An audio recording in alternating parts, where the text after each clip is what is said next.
sus inicios se dedicó a la actividad privada en tambos y desde 2010 comenzó a trabajar en Biogénesis y desde hace ya 3 años es gerente de servicio técnico en Argentina, liderando un equipo de no menos de 12 veterinarios. Así que Juan Cruz, bienvenido y te cedo la pantalla, no sin antes recordarles que por favor apaguen los micrófonos y las cámaras.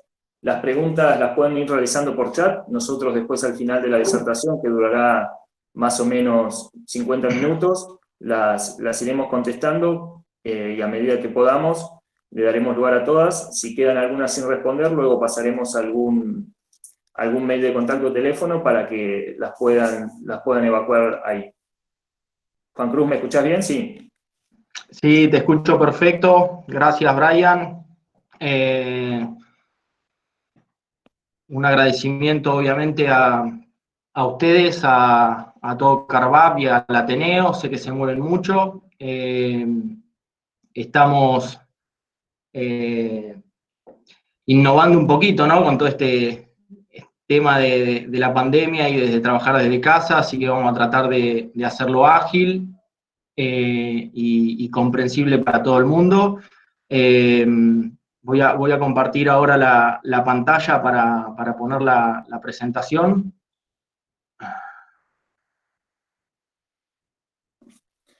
Sí, Juan Cruz, aclaro también que me olvidé de aclarar que para ver la pantalla, por favor, busquen dentro de los participantes a Juan Cruz Muriel también, que es el mismo nombre que el disertante, y hay una que es la presentación. La tocan ahí y pueden ir siguiendo la pantalla a medida que Juan Cruz va disertando sobre la misma. Bien, ya estamos, Brian. ¿Se puede ver? Decime si... Sí, se ve perfecto. Sí. Bueno, perfecto. Bueno, obviamente agradecer a todos los que, después de haber tenido seguramente una jornada laboral, se sumaron, ¿no? para escuchar esta presentación que surgió en su momento como una propuesta y veo que después se ha ido masificando a lo largo de todo el país e incluso hemos traspasado las fronteras, ya que hay gente conectada de otros países. En un principio pensamos en una charla para lo que es la pampa húmeda, ¿no? Pensado en el plan sanitario o en el manejo sanitario preparto de un rodeo en pampa húmeda. Seguramente va a haber cosas que estaremos mencionando que le van a ser de utilidad al resto, y quizás hay algunas otras que por ahí no tanto, pero me parece que es bien importante poder contar con la presencia de todos en este día. Bueno, hoy vamos a estar obviamente dando algunos conceptos sobre lo que es el manejo sanitario preparto en rodeos de cría. Y esta es una imagen que me gusta mucho, que yo considero que resume un poco de alguna manera lo que debería suceder con la cadena de producción de la carne. Si bien sabemos que el objetivo de la cría es obtener un ternero por vaca por año, la cría es la base de un sistema de producción de carne, ¿no? Donde hay productores que se pueden ubicar en el eslabón más bajo de esa cadena, o sea, siendo criadores o estando integrados, ¿no? En esa cadena, haciendo una recría de esos terneros, una terminación para llegar, ¿no? A tener un producto que sirva tanto para consumo interno como para exportación. Y me parecía importante arrancar con esto y haciendo mención a que la cría es la base de todo ese sistema de producción de carne, pero que justamente estamos en eso, ¿no? En un sistema de producción de carne. Ahora, si vemos en Argentina, desde hace por lo menos 30, 40 años que los índices de destete no superan el 65% anual. Esto quiere decir que de cada 100 vacas que toman servicio, no se logra destetar más allá de 65 terneros, cuando tranquilamente podríamos lograr al menos un 75% de terneros, Sabemos que hay provincias que logran destetar el 80% de sus terneros y hay provincias que no logran superar el 30% de destete. Entonces, cuando vamos a encarar un tema sanitario o un manejo sanitario, me parece que es importante hablar de las pérdidas reproductivas que tenemos, ¿no? Y para centrarnos básicamente sobre un estrato de esas pérdidas reproductivas, ¿no? Lo que siempre decimos es que la merma es esa diferencia que existe entre el tacto y la aparición, o entre el tacto y el destete. Acá les muestro algunos trabajos de Martín Correa Luna, de INTA Venado Tuerto, donde vemos, ¿no?, que en un caso donde nosotros podemos tener un rodeo con 82% de preñez, 76% de parición y 70% de destete, tenemos un 32% de mermas totales, donde el 18% fueron vacas que no se preñaron, el 7% vacas que no parieron y casi un 8% de terneros nacidos que no se destetaron. O sea que tenemos una distribución de la merma, ¿no?, de un 54% de vacas que no se logran preñar, 22% de vacas que no paren y un 23, casi 24% de terneros que no se destetan. Esto en algo que ellos le llaman un caso común, y en los casos que ellos estuvieron trabajando, como es el caso del CBI, la cría bovina intensiva, donde podemos apuntar quizás a tener mejores índices, 95% de preñez, 93% de parición y 91% de destete, vemos que las mermas básicamente se distribuyen de la misma manera. O sea que el gran porcentaje de mermas que tenemos, o más del 50% de las mermas que nosotros tenemos en Argentina, se deben básicamente a vacas que no se preñan, 22-23% vacas que no paren y 23% de vacas de terneros que no son destetados.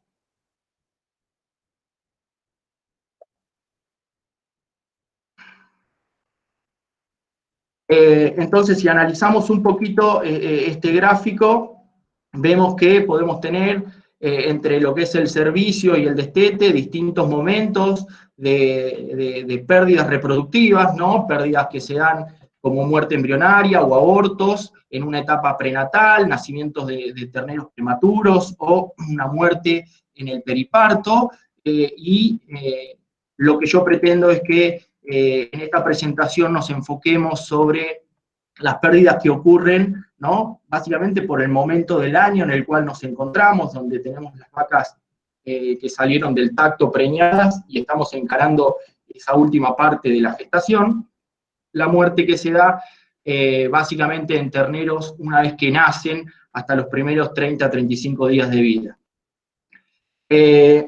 Si hablamos de lo que es manejo sanitario, ¿no?, el manejo sanitario de un rodeo implica, no me está pasando, ahí está, me pasé de largo, perdón. El manejo sanitario de un rodeo implica llevar a cabo, ¿no?, un plan sanitario que esté destinado a lo que es la prevención, el control o la erradicación de algunas enfermedades que atentan tanto contra la salud como contra la productividad de un rodeo, ¿no? Sabemos que la aplicación de un plan sanitario disminuye los factores de riesgo que afectan la sanidad, que es un complemento, debería ser un complemento entre aquellas medidas de manejo que toma el productor y los diagnósticos que realiza el veterinario, que a través de la ejecución de un plan sanitario vamos logrando inmunidad individual que se traduce luego en una inmunidad poblacional, algo bien importante, que logramos de esta manera controlando o mitigando el impacto de algunas enfermedades, reducir grandes pérdidas económicas que producen las distintas enfermedades y carencias que solemos tener, y algo no menor es que el plan sanitario o el manejo sanitario de todo establecimiento debe ser diseñado y supervisado por un veterinario. El veterinario es quien tiene los conocimientos necesarios para saber cómo diseñar y ejecutar un plan sanitario en tiempo y forma. Entonces, el rol del veterinario en este sentido lo consideramos bien importante. Realizar un plan sanitario o ejecutar un manejo sanitario implica tener algunas premisas, ¿no? En principio, tener una fecha de servicio, ¿no? Hablamos siempre de que tenemos que tener, o pretendemos tener un rodeo ordenado. Tener un rodeo ordenado habla de poder tener una fecha de servicio, un servicio tratando de que no sea más allá de los 3 meses. Si pretendemos lograr ese objetivo de obtener un ternero por vaca por año, nuestro servicio tiene que ser de no más allá de 3 meses, ¿no?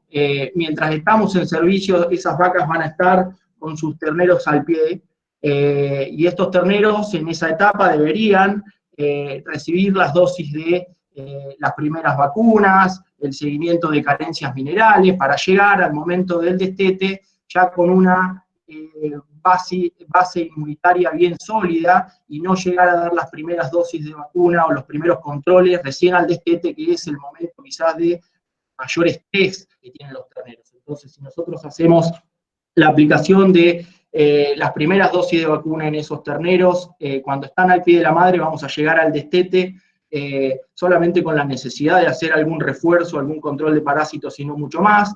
Importante en esa época también es el tacto, que el tacto no debe ser considerado simplemente como una herramienta donde el veterinario nos dice si la vaca está preñada o vacía, sino que es una oportunidad además para conocer lo que llamamos calidad de preñez, o sea, saber cómo se fueron preñando esas vacas durante los 3 meses de servicio. Esto es bien importante porque nos permite realizar una clasificación del rodeo en función de esas preñeces, y para luego, en esta etapa donde estamos pensando ya en el plan sanitario preparto, poder ser lo más atinado posible. Si nosotros conocemos bien la distribución de la preñez, vamos a saber en qué momento tenemos que ejecutar el plan sanitario, y además vamos a saber si tenemos que hacer algún manejo diferencial desde lo nutricional, no solamente pensando en ese ternero que está por venir, sino también en el próximo servicio. Entonces, esto que lo llamé las etapas de la cría, me parece que son situaciones o momentos sumamente necesarios, ¿no? para poder ejecutar un plan sanitario o un buen manejo sanitario. Entonces, ¿de qué depende el diseño de un plan sanitario? Y bueno, del sistema de cría elegido, del manejo propio de cada productor, de los antecedentes previos que tengamos de algunas enfermedades o de aquellas enfermedades que pretendemos que no ingresen a nuestros rodeos, de la zona, ubicación geográfica. Acá, por ejemplo, vamos a hablar de una enfermedad que quizás es más preponderante en rodeos de lo que es pampa húmeda, Entre Ríos. Si bien tenemos algunos casos de lo que vamos a abordar, que es diarrea neonatal en Campos de Formosa, por ejemplo, no es una enfermedad. ¿Sí? Disculpame que te interrumpa, lo que pasa que hay mucha gente que no puede ver la presentación. Lo que pasa es que si comparten las pantallas es como que se descompagina la presentación y, digamos, se corren todas las alineaciones. Yo no sé si lo pueden llegar a ubicar, tienen que ir dentro de lo que son participantes y buscar a Juan Cruz Muriel. Son dos, uno donde está la persona y otro donde está la presentación. Tocan esa pantalla y la fijan y ahí lo van a poder seguir la presentación. Y le pedimos por favor que no compartan sus pantallas personales ni que activen sus audios, porque bueno, se prioriza la última pantalla que se comparte y se va a desemprolijar todo. Brian, yo ahora compartí como la habíamos intentado hoy a la tarde, como pantalla completa. ¿Considerás que hay alguna diferencia si lo hacemos de otra manera? No.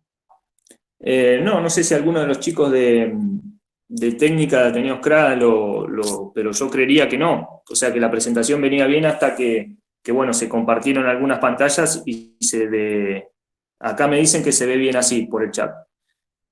Se ve bien, sí, Okay. no Así cambia que nada.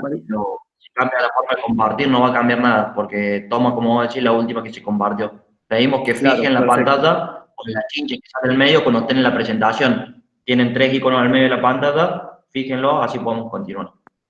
Bien, acá me acaban de decir por el chat que se ve bien, así que si te parece, Juan Cruz, discúlpame la interrupción, pero bueno, por favor, No, vuelvo a recalcar esto, no compartan sus pantallas personales porque si no pasan estas cosas y se desaprovecha parte de la presentación. Así que, Juan Cruz, por favor, proseguí y discúlpame la interrupción.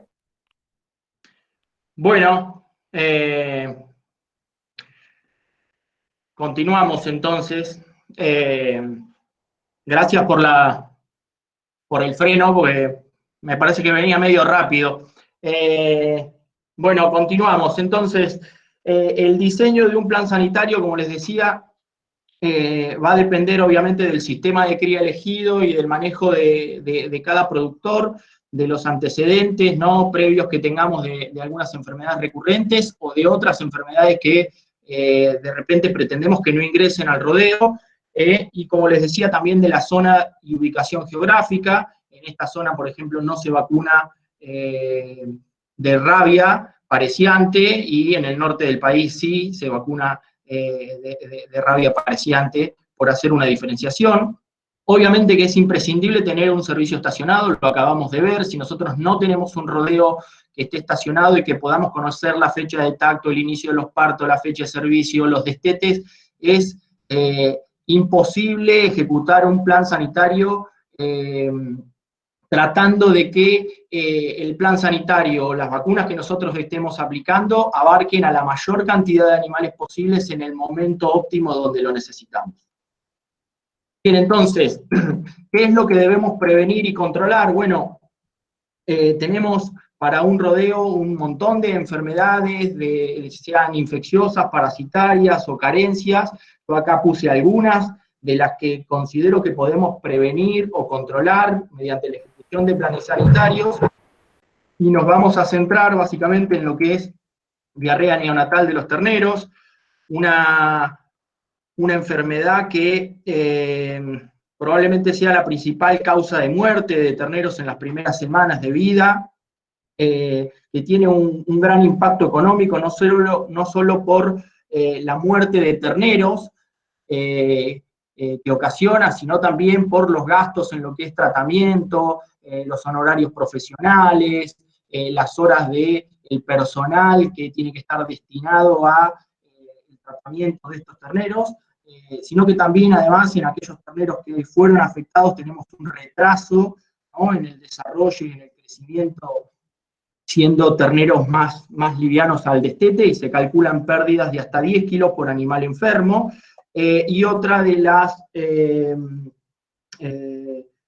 problemáticas que vamos a estar abordando o haciendo mención para contemplar dentro del manejo sanitario preparto es la carencia de cobre, algo bien importante, sobre todo por las fallas en el sistema inmunológico que genera una carencia de cobre, trayendo como consecuencia una menor ganancia diaria de peso, pudiendo tener diferencias de hasta 17 kilos por ternero en zonas donde se presenta la carencia con gran severidad.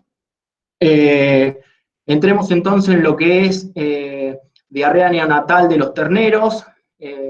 Como les dije, esta es la principal causa de muerte de terneros en las primeras semanas de vida, y por ende seguramente es responsable de gran parte de esa merma que vimos, de ese 23% de menos de terneros que se destetan, ¿no? Está definida generalmente como una enfermedad de etiología compleja y multifactorial, que afecta a los terneros desde las primeras 12 horas de nacido hasta los 30 a 35 días de vida, que lo que se observa clínicamente es una diarrea profusa y acuosa, que va llevando a que los terneros sufran una deshidratación progresiva, entrando en una acidosis metabólica, y si esos terneros no son tratados a tiempo, luego de un tiempo de postración, se da la muerte de los terneros. Para lo que es la presentación de un brote, dependemos también de algunos factores predisponentes, no solamente la presencia de agentes infecciosos, sino que hay factores predisponentes como factores inmunológicos, climáticos, de manejo, nutricionales, que contribuyen a la presentación de esta enfermedad, que puede tener una incidencia de hasta el 60%, ¿no? Y una mortalidad variable llegando muchas veces o en algunas ocasiones a el 20% de mortalidad. Entonces estamos hablando de una enfermedad que está, sobre todo lo que es pampa húmeda, suele estar muy presente y puede ser muy agresiva si no contemplamos algunas de las causas, factores predisponentes que vamos a estar revisando. Dentro de esos factores predisponentes, los factores inmunológicos que nos condicionan es el tipo de placenta que tiene el bovino. Sabemos que el bovino, por su tipo de placenta, no permite el paso de la inmunidad o de los anticuerpos desde la madre al feto cuando está en el útero, a diferencia, por ejemplo, de lo que sucede en los humanos. Entonces, esto ya es una primer limitante que tenemos, ¿no? El ternero, para adquirir la inmunidad y la experiencia inmunitaria de la madre, depende del calostro, y en este caso la disminución en la cantidad de calostro por una baja nutrición de la madre es uno de los factores predisponentes, una mala calidad de calostro también, debido a ausencia de vacunaciones previas, o fallas en lo que es la absorción normal de anticuerpos calostrales. Esto puede ser por un retraso de la ingesta, vamos a ver cómo una distosia, un parto prolongado, puede hacer que ese ternero no se pare en tiempo y forma a mamar la cantidad de calostro suficiente que necesitamos, y eso es un factor que predispone la presentación de diarrea neonatal de los terneros. Así como también fallas en la vacunación de esos vientres, lo que decíamos hoy, si nosotros no tenemos un rodeo ordenado, con una aparición que esté en 3 meses y tenemos 5 meses de servicio, con la vacunación no le vamos a estar atinando en el momento adecuado al grueso de las vacas, y vamos a tener vacas con menor concentración de anticuerpos en el momento de generar el calostro. Como lo que es factores ambientales, la alta carga animal, o sea, el hacinamiento, la aparición en lugares reducidos es un factor predisponente, así como los campos bajos, anegadizos, potreros que hayan tenido antecedentes de diarrea, sobre todo para el uso de vaquillona, son predisponentes de la presentación de diarrea neonatal de los terneros. Dentro de lo que es agentes etiológicos, la gente del Laboratorio Diagnóstico Azul, acá en Provincia de Buenos Aires, me compartió sus datos, ¿no?, sobre más de 1.600 brotes o muestras que ellos recibieron desde el año 95 hasta el 2019. Podemos ver que tanto rotavirus bovino como Escherichia coli enteropatógena son de los principales agentes etiológicos responsables, diría, de casi el 50% de las diarreas de los terneros, ya sea presentándose como un agente etiológico único o en combinación. De lo que es rotavirus, podemos decir que es el virus que afecta dentro de las primeras 2 semanas de vida y hasta 3 semanas de vida a los terneritos. Escherichia coli también. Enteropatógena es una de las bacterias que puede actuar de forma primaria o secundaria, pero generalmente rotavirus actúa como agente primario y predisponente, lesionando, ¿no?, lo que es el intestino de los terneros, y de esa manera tenemos un síndrome de mala absorción, dejando leche parcialmente digerida en el intestino, lo que agrava aún más todavía el cuadro de diarrea. Otro de los agentes etiológicos que se diagnostica con frecuencia, y sobre todo en lo que es tambo, pero también en campos de cría, es Cryptosporidium, que es un protozoario y que, como vemos, afecta a partir de la 2ª semana de vida. estos datos que nos comparte la gente de Azul son coincidentes, ¿no?, con investigaciones de INTA. Hay de acá de INTA Balcarce 2 o 3 estudios donde muestran más o menos la misma participación de agentes etiológicos, con rotavirus siempre presente, y les diría que es uno de los estudios completos, es un tanto viejo, es publicado allá en la década del 90, pero es uno de los estudios más completos que tenemos en Argentina, donde se estudiaron, ¿no?, 452 heces de terneros con diarrea, en 36 rodeos de cría y 33 rodeos de tambo de 5 provincias, donde rotavirus está asignado como el principal agente etiológico. Acá me parece oportuno mencionar que figura un 0% de lo que es Escherichia coli K99, y esta es distinta de la enteropatógena que veíamos en los diagnósticos anteriores del Laboratorio Azul. La incidencia de Escherichia coli K99 en Argentina es bajísima, les diría, pero es distinta. En este estudio no se encontró K99, es distinta de la enteropatógena. Bueno, si nos metemos en lo que es el control de diarrea neonatal de los terneros, vamos a hacer un breve repaso, porque no estamos todavía en época de parición como para meternos en lo que es el tratamiento de diarrea, pero es oportuno mencionar, ¿no? Uno debería hacer una revisación clínica de ese ternerito para establecer básicamente el grado de deshidratación que tiene. Si un ternero está con diarrea, lo que está sufriendo es un proceso de deshidratación, y poder establecer el grado de deshidratación es bien importante, observando mucosas, los vasos epiclerales de los ojos, el hundimiento de esos ojos, ¿no?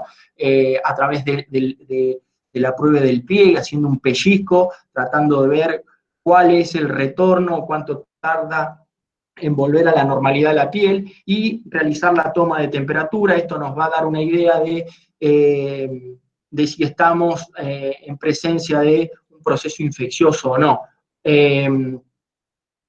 Una vez que logramos establecer esto, ¿no?, el grado de deshidratación que puede tener un ternero, es bien importante tratar de encontrar esos terneritos a tiempo. O sea, si nosotros los encontramos con una deshidratación leve, la rehidratación de esos terneros, que yo sé que es bastante más complejo ejecutar este proceso, que siempre decimos que la rehidratación es la clave del tratamiento de la diarrea. Ahora, en rodeos de carne es bastante bien difícil hacer rehidratación, siempre se opta por otro tipo de tratamientos, se recurre a otro tipo de tratamientos, porque las posibilidades de rehidratar a un ternero en campos de cría a veces es limitada. Bueno, imagínense que si nosotros no tenemos una buena frecuencia de recorridas y nos estamos encontrando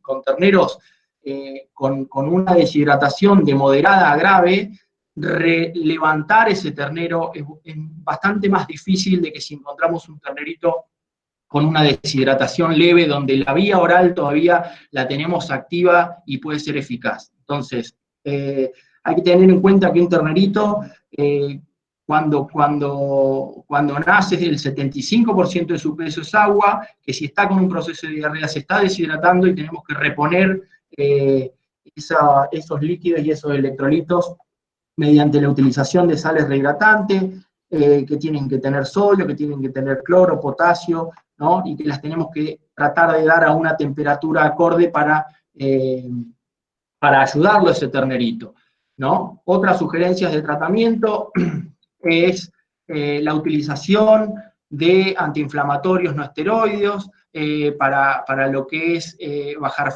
fiebre. Si tomamos temperatura y el ternero tiene una temperatura superior a los 39 grados, vamos a tener que hacer un tratamiento con antibiótico. Lo ideal siempre es tomar muestras por parte del veterinario, mandar al laboratorio a analizar, y en función del antibiograma hacer la elección del antibiótico. Por eso siempre es bueno mandar muestras para saber a qué tenemos sensibilidad, a qué antibióticos tenemos sensibilidad y a qué antibióticos por ahí en nuestro campo está desarrollando resistencia, porque muchas veces no hay tiempo de tomar una muestra y mandar a analizar, pero cuando empiezan los primeros casos de diarrea es importante mandar alguna muestra para empezar a tener una idea de cuál es el antibiótico que nos puede funcionar. La terapia con antiinflamatorios es bien importante para bajar fiebre, para calmar dolor. Nosotros necesitamos que ese ternerito se recupere y vuelva a mamar lo antes posible. Y se recomienda en algunos casos la aplicación de lo que son antidiarreicos orales, básicamente a modo de secuestrantes de toxinas a nivel de la luz intestinal. Si lo pensamos desde lo que es el control, tenemos que pensar en 3 puntos, básicamente, ¿no? Sabemos que la enfermedad es compleja, que depende de varios factores para su presentación, pero en líneas generales, abordando 3 puntos, podemos decir que estaríamos haciendo el máximo esfuerzo para controlar esta enfermedad. Uno de esos puntos es la de reducir el grado de exposición de los terneros a los agentes etiológicos. Esto lo vamos a lograr mediante la utilización de potreros, ¿no? Para el parto que no hayan tenido una ocupación reciente, sobre todo si vamos a estar destinando a las vaquillonas, habría que evitar el uso de potreros con antecedentes de enfermedad, tratar de disminuir la carga instantánea. Se habla de no tener menos de 300 metros cuadrados por vaca. Esto en rodeos muy grandes o en campos, firmas grandes, manejar rodeos de 100 vacas se torna complicado, básicamente por una cuestión de apotreramiento, pero si uno pudiese manejar rodeos más chicos, nos facilita para el empleado que está haciendo la recorrida una identificación temprana y certera de esos terneros cuando inician con un proceso diarreico, y sería ideal cuando tenemos terneros enfermos, ¿no? Mandarlos a un potrero, un lote lazareto, ¿no? Apartar esos terneros afectados con sus madres, básicamente para evitar la diseminación de más agentes etiológicos en el resto del rodeo. Otro de los puntos que tenemos que tratar de tener en cuenta es el aumento de la inmunidad inespecífica, ¿no? Es bien importante cuidar el nivel nutricional de las vacas y vaquillonas durante los últimos 60 días de la gestación. Hoy hablábamos un poquito de la importancia del calostrado, ¿no? Y de que los terneros, a diferencia de lo que sucede en humanos, necesitan del calostro para adquirir esos anticuerpos, esa inmunidad. Se logra a través del calostro, no tenemos la posibilidad de que eso suceda a través de la placenta. Entonces, el calostrado de los terneros es algo sumamente necesario. Si nosotros cuidamos el nivel nutricional de las madres en los últimos 60 días, vamos a estar asegurándonos de tener una buena cantidad y calidad de calostro en esas vacas para que cuando nazca el ternerito pueda adquirir los anticuerpos necesarios para sobrevivir durante esos primeros meses de vida. Tenemos que hacer una buena selección de toros y de vaquillonas, evitar lo que es las distocias. Hablábamos hoy de que una distocia o un parto prolongado hace que ese ternerito no se pare en tiempo y forma a mamar calostro, con lo cual nos predispone a tener fallas, ¿no?, en la absorción de esos anticuerpos. Por lo tanto, es bien importante lo que decíamos de intensificar durante lo que es la aparición, las recorridas por parte del personal para identificar vacas que estén con problemas para parir y asegurarnos luego de que mamen calostro. Y lo que es el aumento de la resistencia específica o el tercer punto de importancia en lo que es el control integral de la diarrea neonatal de los terneros es la vacunación. Nosotros sugerimos la vacunación de vacas y vaquillonas con 2 dosis, ¿no?, de vacuna 60 y 30 días antes del parto, que tengan en su composición a los principales agentes etiológicos, o sea, estamos hablando de rotavirus y de Escherichia coli. En ese sentido, insistimos con la vacunación, ¿no?, de vacas y vaquillonas con 60 y 30 días antes del parto, y en algunos establecimientos donde podemos llegar a tener alta incidencia de diarrea en los primeros meses, o que ya sabemos que de años anteriores hemos tenido grandes problemas con diarrea, o bien, como hablábamos hoy, rodeos donde el servicio esté un poco más extendido, probablemente se haga necesaria una tercera dosis a las vacas cola de parición, porque la vaca cola de parición, como vamos a ver en un gráfico más adelante, va a estar generando o le va a quedar la vacuna a mucha distancia de su momento de parto, y además ese ternerito que nace al final, ya con un 75 u 80% del resto de los terneros nacidos están naciendo en un ambiente ya bastante más contaminado.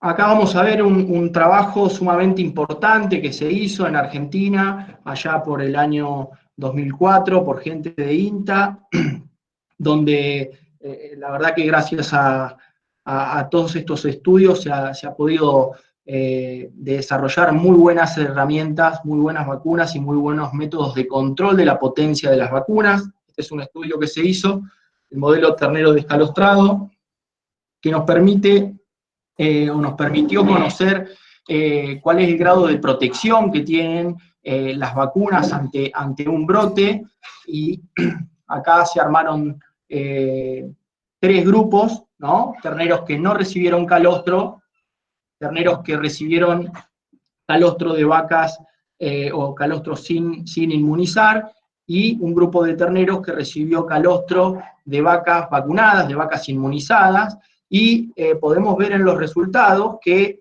en los 3 grupos de animales hubo excreción viral, o sea que independientemente de si la vaca recibió la vacuna y el ternero mamó calostro, vamos a tener excreción viral, o sea, circulación viral en los rodeos va a ocurrir, pero fíjense que cuando vemos el grado de afectación, los animales que no recibieron calostro o que recibieron calostro de vacas sin vacunar se afectaron en un 100%, obviamente que este fue un estudio donde se calostró o no se calostró a los terneros, y luego se hizo una infección experimental, ¿no? Se hizo una descarga de rotavirus para ver el grado de afectación, y fíjense que los terneros que recibieron calostro inmune se afectó el 60%, o sea que podemos decir que tenemos un 40% menos de afectados. Lo otro interesante es los días que transcurrieron desde la infección al inicio de la diarrea, donde podemos ver que un ternero sin calostrar se enferma rápidamente, mientras que un ternerito que haya mamado calostro inmunizado tarda 6 días en enfermarse, y la duración de la diarrea también es realmente significativa. Acá es donde radica la importancia, ¿no?, de vacunar a los vientres contra esta enfermedad antes del parto. Vamos a tener una reducción en la incidencia de diarrea, de casos de diarrea, y casos más leves de diarrea. Lo que nosotros vamos a estar evitando es la muerte de ternero, le vamos a estar dando chances a ese ternero de poder recibir un tratamiento o de sobrellevar la diarrea dependiendo de la agresividad del agente etiológico, ¿no? Pero de que no se nos mueran esos terneros.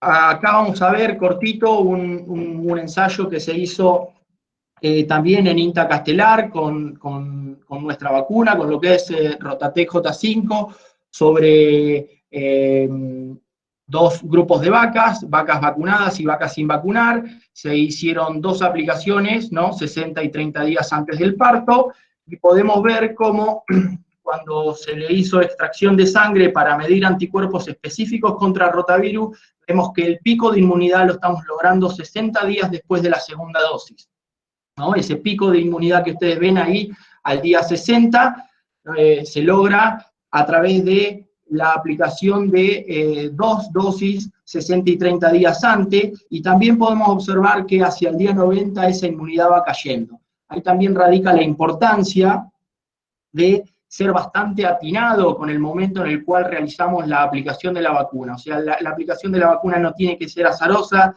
sino que acá empezamos, como dijimos hoy, en el tacto, haciendo una clasificación de esa preñez y siendo luego atinados en el momento en el cual vamos a dar las vacunas preparto para lograr que la mayor cantidad de vacas esté en pico de inmunidad en el momento de generar el calostro. El calostro sabemos que se forma, o la calostrogénesis, 20, 15 días antes del parto. Entonces, si nosotros somos atinados con ese plan sanitario, con esa aplicación de vacuna, vamos a estar logrando que esas vacas paran con una buena concentración de anticuerpos específicos para lo que es diarrea en el momento de parir y en el momento de que el ternero los necesite a través del calostrado. Bueno, continuando con lo que debería ser un plan sanitario preparto, vamos a hablar de una suplementación estratégica, que es la suplementación con cobre antes del parto. Hablemos un poquito de lo que es la hipocuprosis o la carencia de cobre. Esto básicamente se da por un bajo aporte de cobre en la dieta. La carencia de cobre puede ser simple o puede ser condicionada, ¿no? Simple, cuando tenemos menos de 10 partes por millón de cobre en esa dieta, o condicionada cuando tenemos exceso de otros minerales, como puede ser el molibdeno, el azufre, el hierro, que lo que hacen es limitarnos la absorción normal de cobre a nivel del sistema digestivo. Entonces, nos termina generando una carencia de cobre condicionada. En Argentina les podría decir que la mayoría de las carencias de cobre es del tipo condicionado por exceso de molibdeno o de azufre, y esto suele darse en animales que están en pastoreo sobre gramíneas, en campos bajos, ¿no? En años de excesos hídricos o campos que tienen agua de mala calidad. Todo este bajo aporte o la hipocuprosis vamos a llegar cuando tenemos un bajo aporte, pero además tenemos un momento de alto requerimiento, como puede ser el crecimiento en un ternero o en un novillito, o durante la gestación.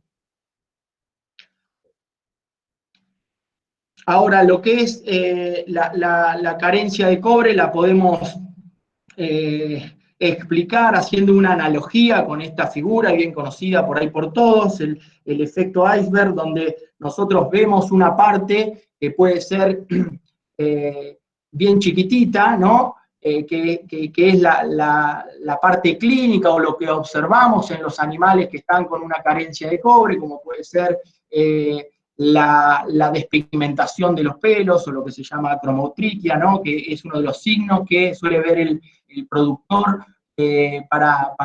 para decir que está con una carencia de cobre, o diarreas, deformaciones osteoarticulares, fracturas espontáneas. Toda esa es la parte clínica, pero como vemos, la parte clínica suele ser bien chiquitita. Muchas veces debajo del agua está lo más grueso, ¿no? Lo que no vemos, que son esas pérdidas subclínicas que nos pasan una factura bien grande y que muchas veces pasan desapercibidas y que muchas veces se dan antes de llegar a tener un animal con el pelo arratonado, ¿no? Y esas pérdidas subclínicas son las menores ganancias de peso, la menor resistencia a las enfermedades, básicamente por fallas del sistema inmune y fallas en la eficiencia reproductiva.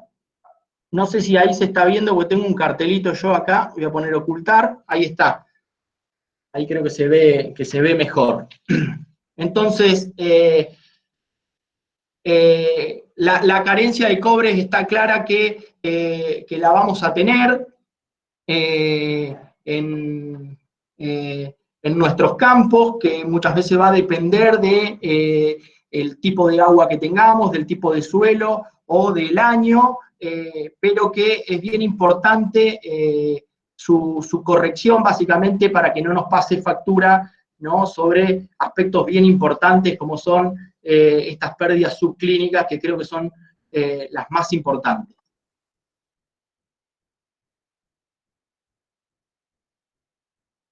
Bien, como dijimos, la carencia se asocia a un exceso hídrico, eso en este momento del año, ¿no?, hacia el invierno, de otoño hacia invierno, entramos como en una etapa de balance negativo de cobre por los excesos hídricos y los encharcamientos, muchas veces que no llega a secarse, hace que comencemos a tener exceso de otros minerales y que nos limiten la normal absorción del cobre. Entonces estamos entrando en una época de menor disponibilidad de cobre para el animal, sumado, ¿no?, en el caso de la gestación, a que en esta última etapa, en el último tercio de la gestación, es cuando se da la transferencia de cobre desde la madre al feto a través de la placenta. Esto parece gracioso, pero hablábamos de que en el caso de la vacuna los anticuerpos no pasan a través de la placenta, en el caso del cobre sí tenemos esa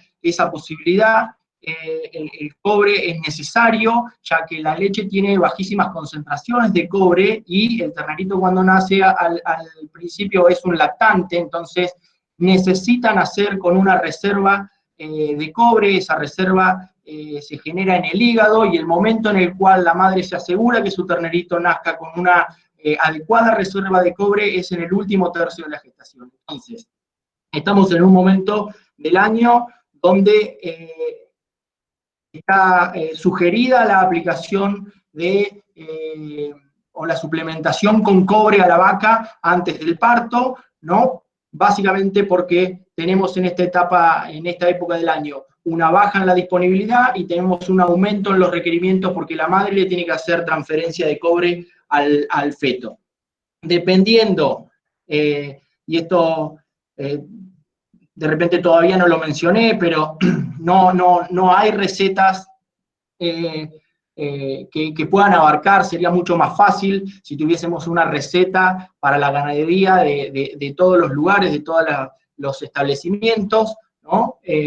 Todos los establecimientos en este sentido son distintos, y la carencia de cobre o las necesidades de suplementar van a ir variando de acuerdo a lo que nombramos antes, ¿no?, al tipo de agua, al tipo de suelo, ¿no?, que tengamos, y ahí vamos a determinar las necesidades, pero en líneas generales siempre hablamos de que una vaca debería recibir una dosis de cobre al tacto, una dosis preparto, una dosis antes del servicio.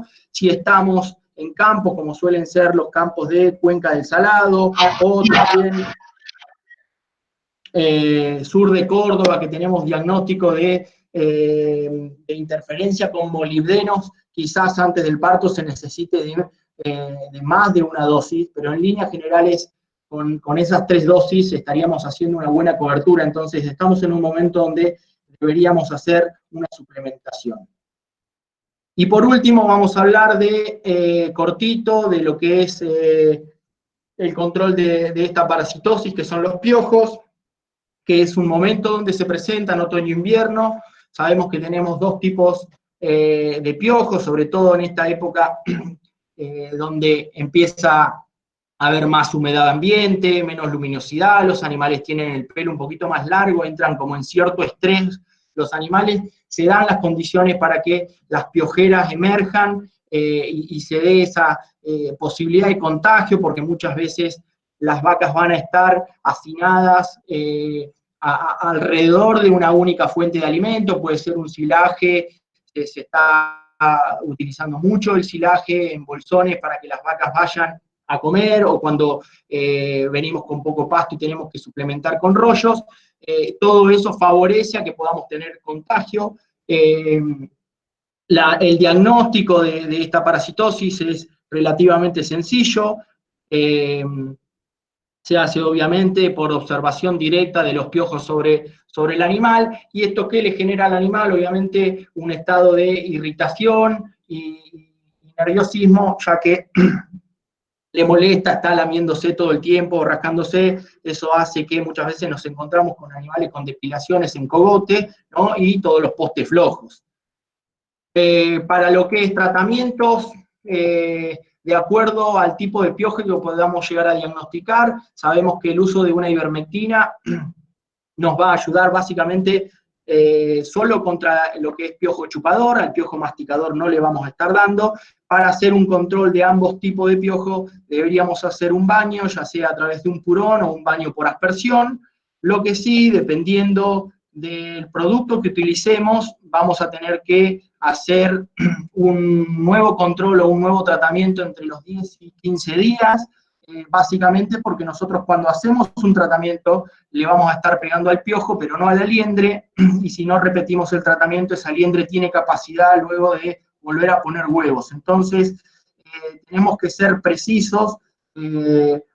Nosotros tenemos alternativas que tienen buen poder residual, que tienen una combinación de drogas formuladas sobre una matriz, ¿no? que nos permite tener largo poder residual, y si agarramos a la piojera de manera incipiente, o sea, cuando está iniciando todo esto, con un solo tratamiento podemos ser efectivos contra esta parasitosis. Bueno, entrando en la última parte, o en las conclusiones, vamos a repasar básicamente lo que sería o la recomendación de plan sanitario al preparto, con la aplicación de vacunas 60 y 30 días antes del parto para lo que es control de diarrea neonatal, la aplicación de al menos una dosis de cobre, podemos aprovechar ese encierre y hacer la aplicación de vacuna para diarrea y cobre, y en el caso de tener que controlar algún piojo, podría hacer la aplicación de un purón para tener un control efectivo. Esto, hoy me puse a calcular, estamos hablando de un costo un poco menor a 1,5 kilos de ternero, obviamente que son valores referenciales, pero me parecía importante hacerles ver que la inversión en un plan sanitario para esta época preparto, que apunta a prevenir muerte de animales y a evitar que los animales se nos vean afectados terriblemente, tiene una inversión relativamente baja, porque con 1,5 kilos de ternero estamos haciendo un adecuado plan sanitario preparto.